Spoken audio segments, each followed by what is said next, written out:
Well, it's the last day of the league season. We're currently unbeaten and we have absolutely no chance of winning the league.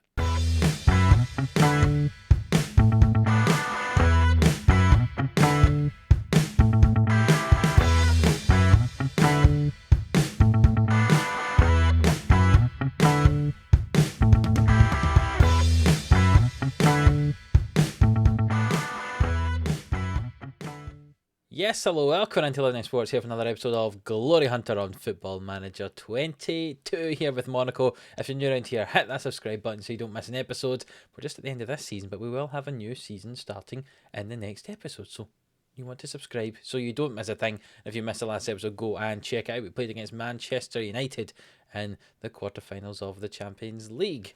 And as you can see from the league in front of you, we are currently unbeaten. A big 0 in the loss column there. Last game of the season, and we've got no chance of winning the league. That is because we've drawn far too many games. And PSG, even though they have lost a game this season, are going to comfortably win the league. You can see the difference between our two sides. We've both conceded, similar numbers of goals, but we just haven't scored as many. Don't get me wrong, we are still quite clearly the second highest scoring team in the league, but the difference between us and PSG is those draws. And you can see the games there, quite a few 0-0 draws. There's 3 in there, 1 against Nantes, 1 against Lille, 1 against Lyon. If we'd turned them into wins, it still wouldn't have been enough, but those ones, it's not like we're drawing 3-3 and 4-4. There's a couple of 2-2s in there, I'll give you that, but 7 of those games, of those draws, we've only scored 1 goal or less in. So if we just had 7 of those games, we scored an extra goal in each of those, that'd be a 14-point turnaround and we'd be comfortably league champions. So we know that's what we have to do for next year. We need to score more goals, but we do still have a game to go in this one. Let's show you the schedule. Let's show you how we've got on. Since we last met, we have had a couple of those annoying draws. 1 up against St Etienne there, 2-2. Goals from Salah and Simic in that one. And we beat Metz 5-0. Which was a positive result. Pareto, Tushmeni, Niang with 2 and Maronier. Lille was the next one. Another one of the draws I was talking about. It was a goal for Darwin. It was a late goal we conceded in it. It was disappointing. Very disappointing indeed. But then we did just most recently beat Lorient 4-0. Antonelli, Niang, Maronier and Tushmeni. If you look at the games we've drawn, we conceded a late goal in the one against Lille. You look at the game against St Etienne, we were ahead in that one as well. We conceded late goals in that one. Let's go further up. I'm not going to count PSG draw as a bad result. It really wasn't. We did draw against Lorient. Okay, we were ahead. We blew the lead. We've had a couple of 0-0s, as I mentioned. Further up again, Angers, 93rd minute of the game, we conceded a goal in that one. Rennes, 92nd minute of the game, we conceded a goal in that one. You can kind of see what I'm going at. We typically concede late goals. We go ahead, and then we concede the goals. I'm not too worried about Europe. We lost 3 games.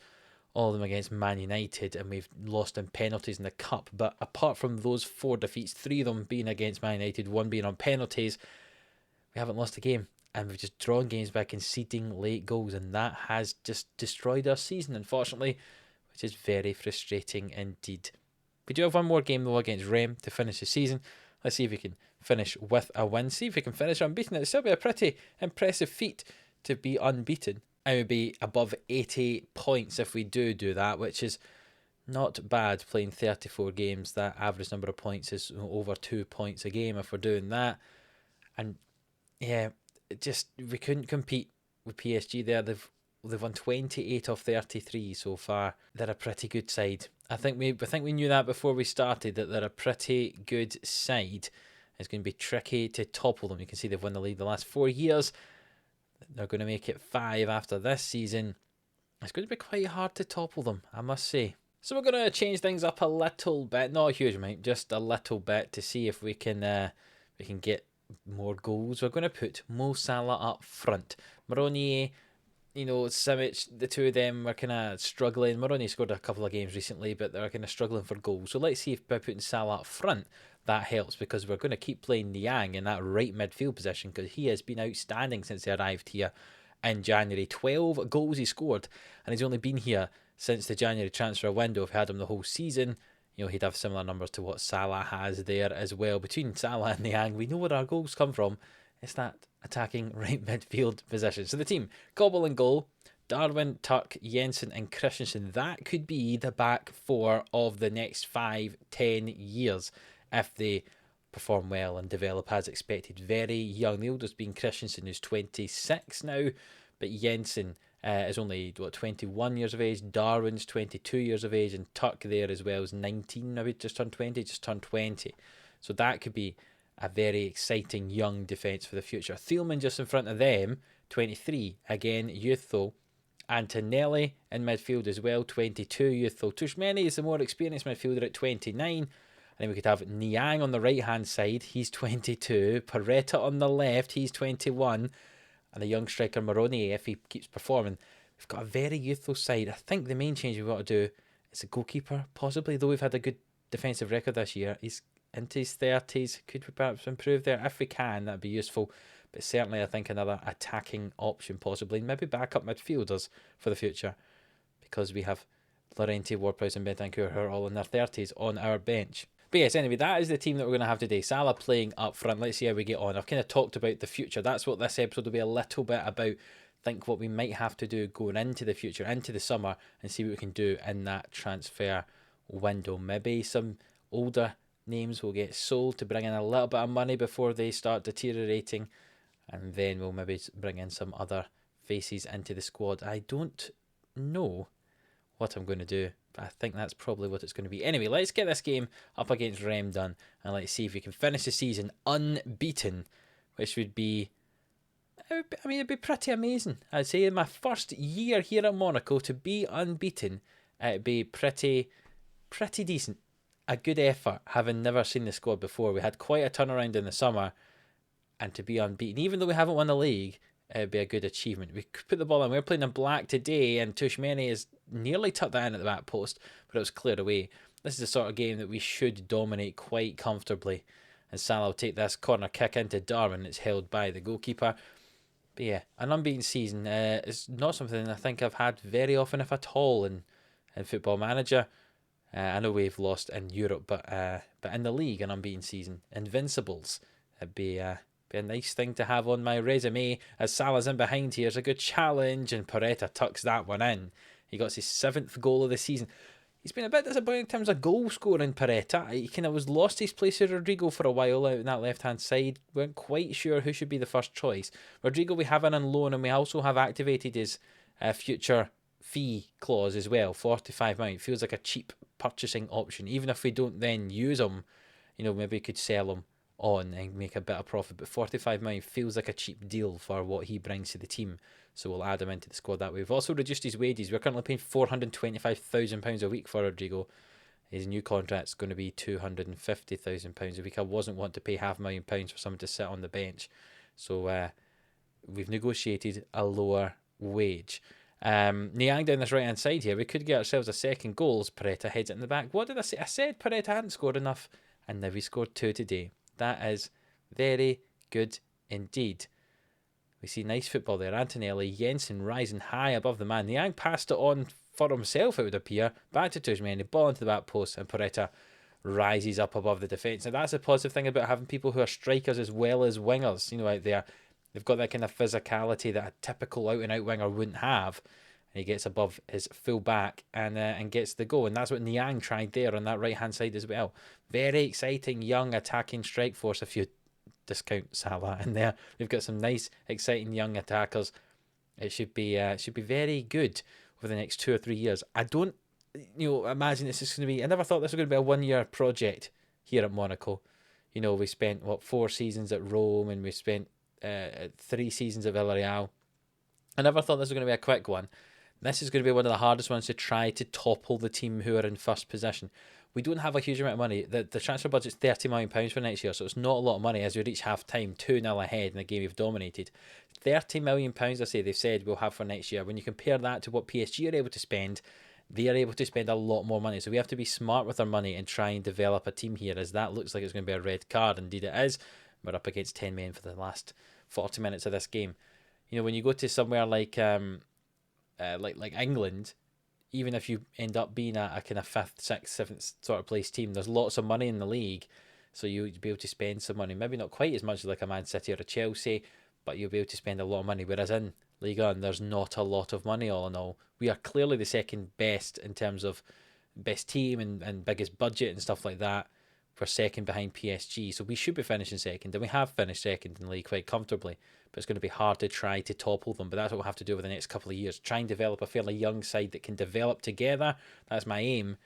And see if we can try to topple PSG. As Christensen tried to play a ball in there, and it was cut out and cleared away. They're playing a 4-4-1 now, so it's going to be quite difficult for them. As Paredes in behind, he's got himself a hat-trick. The offside flag has not gone up, but they are going to be checking with VAR, so we'll see what they say. And if Paredes does get his hat-trick, we'll take him off. It's been awarded. Fantastic. Paredes with a hat-trick, and you know what? That's a fantastic performance from you today, Paredes. We'll bring Rodrigo on for you out there. And what will we do as well? We'll change over someone in the midfield to bring on Marcus Llorente to play in midfield instead of Tushmeni. That's one of the things I was mentioning earlier on. We've got quite an old bench in terms of central midfield. There's Ward-Prowse. I know Ward-Prowse and Llorente were players brought in by me, but they were fairly cheap. Kind of the £15-20 million mark. As Niang tucks one in, they're going to check for offside though. Just to cover in the midfield, because our central midfield is a fairly weak position in this team. So we've got some older legs in there. The experience hopefully helping the team as well. But really, Antonelli's the future in there. Tushmeni 29, he's in his peak, but he'll start to decline in a couple of years' time. So hopefully we'll be able to hold on to him at his peak for long enough. We'll have won the league by then. But if we're here for 5-6 years, something like that, if we're thinking worst case scenario, he'd be 35 by the end of that. Maybe not quite at his peak.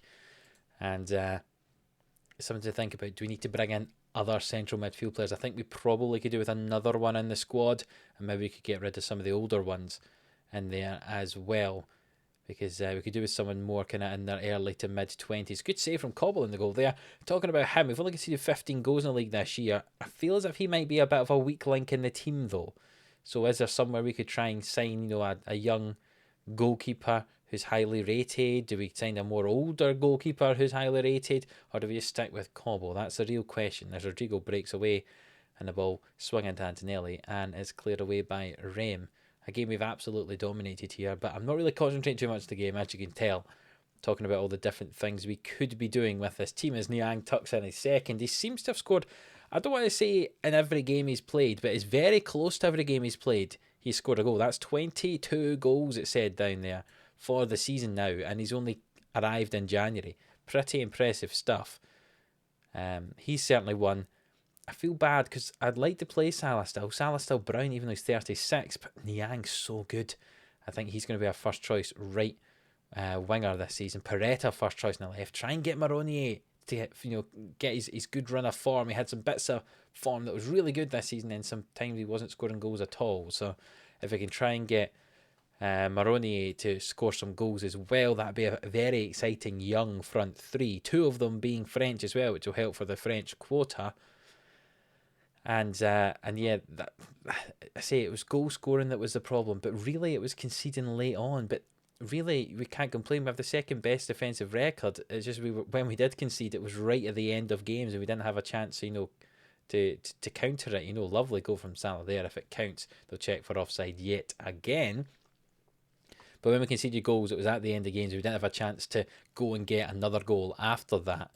So I don't know, is that we're getting tired legs? Is that poor tactical decisions from me? I don't quite know what it is, but it's something to consider going into next year. But we have won that game 6-0. Goals from Salah, 2 from Niang and 3 from Paredes. Make it a pretty dominant performance.